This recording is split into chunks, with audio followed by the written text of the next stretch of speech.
Здравейте! Целта на това видео е да представи подобренията, които сме направили по услугата bgmaps.com. Казвам се Никодим Лазаров и съм програмист в екипа, работещ по BGMaps.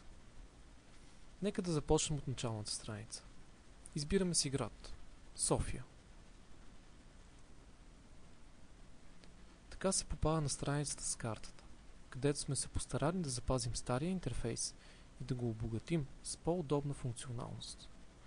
Основната стъпка, която сме направили в тази посока, е липсата на излишно презареждане на страницата. Също така, картата се управлява по по-интуитивен начин, чрез влачене.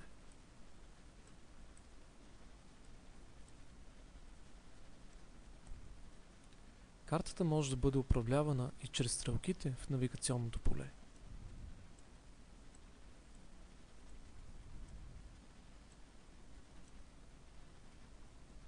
Кръгчето в средата ви отвежда до червения маркер. Добре познатите ви контроли за смяна на размер и мащаб на картата са на старите места. Така се сменя размер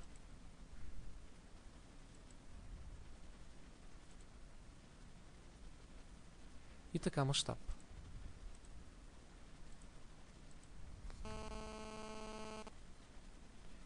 Мащаб може да сменяте и по по-ефективен начин, чрез двойно кликване на картата.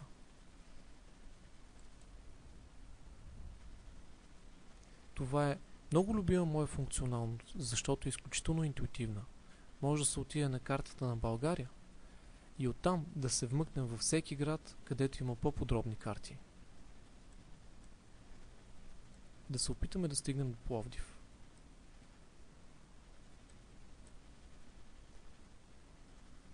Както виждате, двойно кликване тук не води до по-подробна карта. Но вече в Пловдив можем да видим по-подробни карти.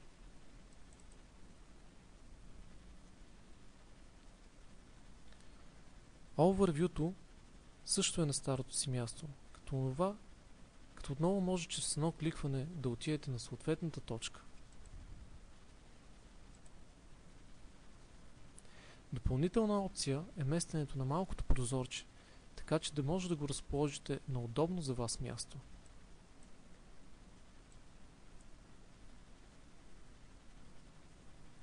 Предполагам, че вече сте забелязали прозорчето с съвети.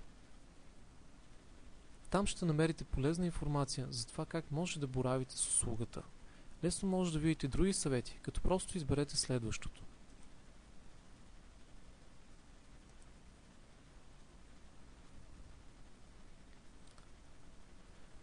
Самото прозорче може да бъде преместено където искате по страницата, така че винаги да ви е под ръка полезен съвет.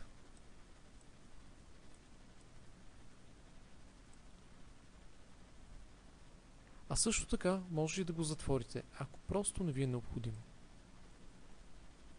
Може би най-полезната функция в BGMaps е търсенето. Разполагате за възможност да търсите населени места в България, както и в конкретни градове или курорти.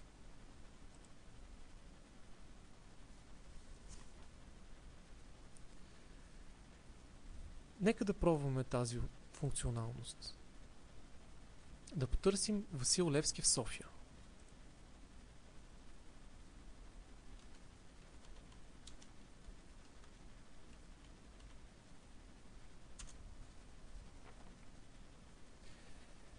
Виждате летящ списък с резултатите.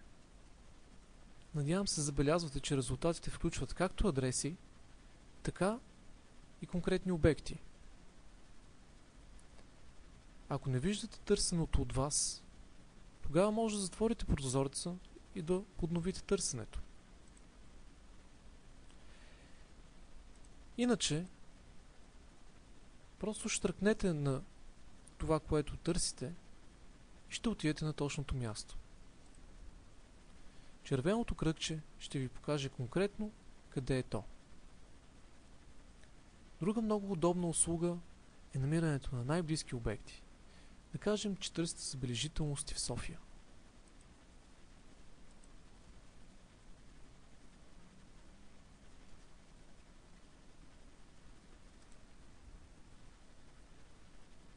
излиза прозорец с намерените най-близки до червеното кръгче обекти.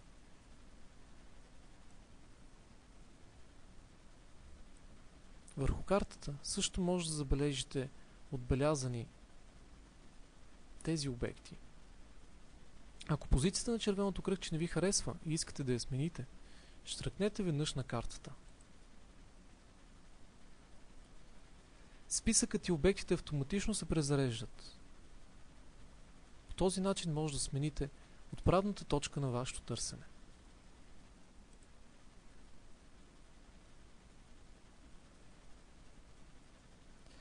Може да изберете някой конкретен обект от списъка.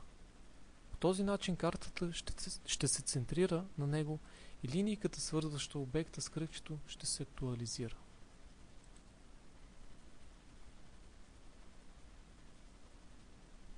Това са в общи линии новите функции в услугата BG Maps.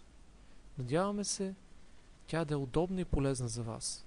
Стараем се да подобряваме услугите си, за да може да ви предложим по-приятна и удобна работа с тях. Благодаря ви от името на нашия екип и се надявам да сме ви били полезни.